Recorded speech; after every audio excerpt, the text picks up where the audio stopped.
गाड़ी है Toyota Camry 2010 model. Security की लाइट इसकी ब्लिंक कर रही है। ऑल लास्ट चाबी है। रीसेट इम्बलाइज़र करके उसके बाद देख रहे हैं कि मैंने जो ECU इम्बलाइज़र का है ये मैंने गाड़ी में से रिमूव कर ली है। ठीक है, ये मेरे पास बना जो इसका डायग्राम है ये बना के मैं बाहर रखा हुआ है। ठीक है, चाबी स्विच की जगह ये चाबी स्विच का काम करेगा। ये सिक्योरिटी इंडिकेटर है। ठीक है, ये इसका ECU का मेन ग्रिप है। ठीक है, तो बाहर मैं इसको ऑन करके देख रहा हूँ, लाइट ऑफ नहीं हो रही। ठीक है, वायरिंग का इशू है या नहीं है, लेकिन यहाँ पे इसको ओके होना चाहिए था, लेकिन यहाँ पे ये ओके नहीं है।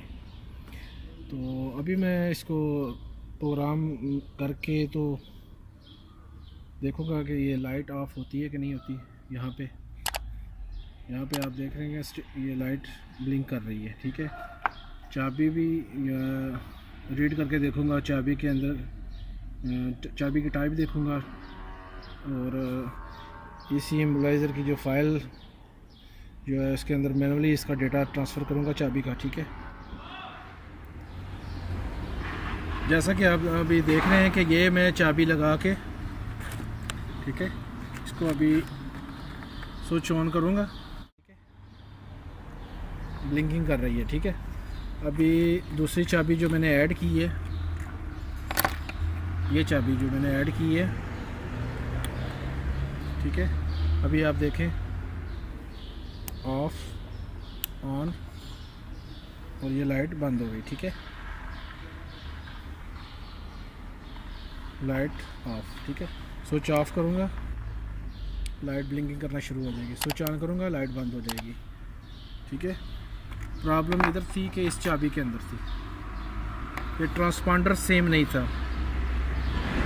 4D68 इसको ये ट्रांसपॉन्डर लगना था। ठीक है, तो यहाँ पे प्रॉब्लम थी, तो वो मैनुअली मैंने इसकी चिप के अंदर प्रोग्रामिंग की है।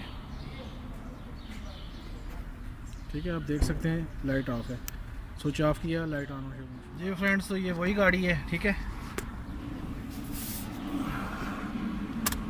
Light of. ठीक है, स्विच ऑन।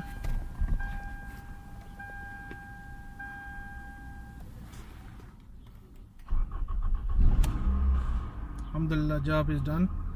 गाड़ी स्टार्ट हालत में आप देख रहे हैं। ठीक है, तो इसका जो प्रॉब्लम थी वो ऑल लॉस थी और ट्रांसपॉन्डर के अंदर प्रॉब्लम थी।